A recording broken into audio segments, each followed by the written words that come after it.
Has your dog ever done this to you? Nibbling or trying to hold on to your hand or your arm, or even putting their whole mouth around your arm?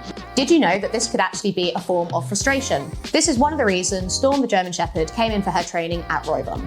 She would very frequently grab hold of the owner's clothes, be putting her whole mouth around the owner's arm and biting down a little bit. It wasn't particularly hard, but it could be quite uncomfortable for the owner. And if she was overexcited or it became more frantic, then this could be a little bit painful and it could be quite difficult to make her stop. This is a really common behaviour that you see in a lot of adolescent dogs, but especially working type breeds. So this might be German Shepherds, Malinois, Doberman, or even breeds like Labradors. Many breeds that like to hold objects or grab or tug are very likely to fall into this frustration, mouthing or biting. So one of the most important things that I needed to do during this case is to figure out why Storm was doing the behaviour in the first place. So I had to isolate the trigger and figure out what was causing the behaviour to begin with. So I found with Storm, it was very much when she was first getting greeted. So when she was very excited to see the owner. She would potentially do this when she was already quite worked up.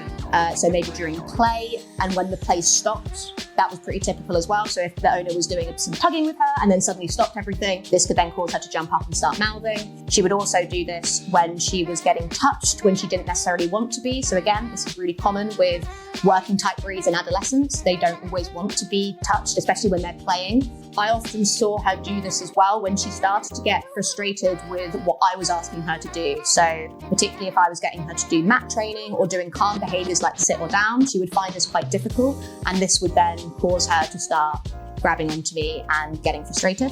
So here are some exercises or steps you could take if you are going through a similar situation with your dog. First, I made sure that I was greeting Storm in an appropriate way. I wasn't getting myself overexcited. I would do things like put a bit of food on the floor, then say a hello to her, put a little bit of kibble on the floor, say hello to her. So it was very staggered rather than just going straight in there, being all over her and getting her more worked up than she needed to be. Secondly, I was quite conscious about when I was touching her. So especially if we were in the middle of play or we were training together, I would rarely use touching as a form of a reward. I wouldn't be sort of getting all over her when we were in the middle of training. I would generally reward her with a toy or food instead. And I would stick to giving her sort of physical affection when she was already a bit calmer or when she was in the right state. So when she was chilling out, say on the sofa, or she was asking me for attention. So when she was coming over to me, when she was maybe rubbing up against me, when it was super clear that she actually wanted me to touch her.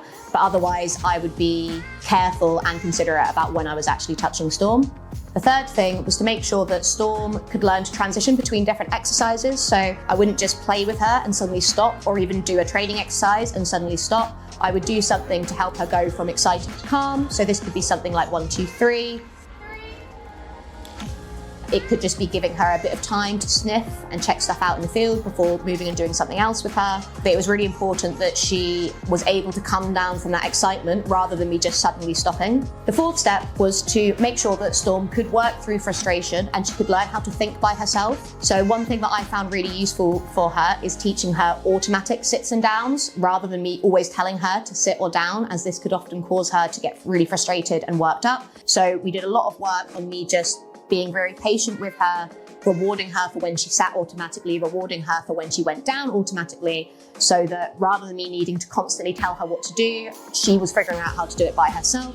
This is really good for mental stimulation, but also a really good way to help our dogs from getting overly frustrated, because they're able to figure out what we actually want for them rather than us needing to tell them continuously.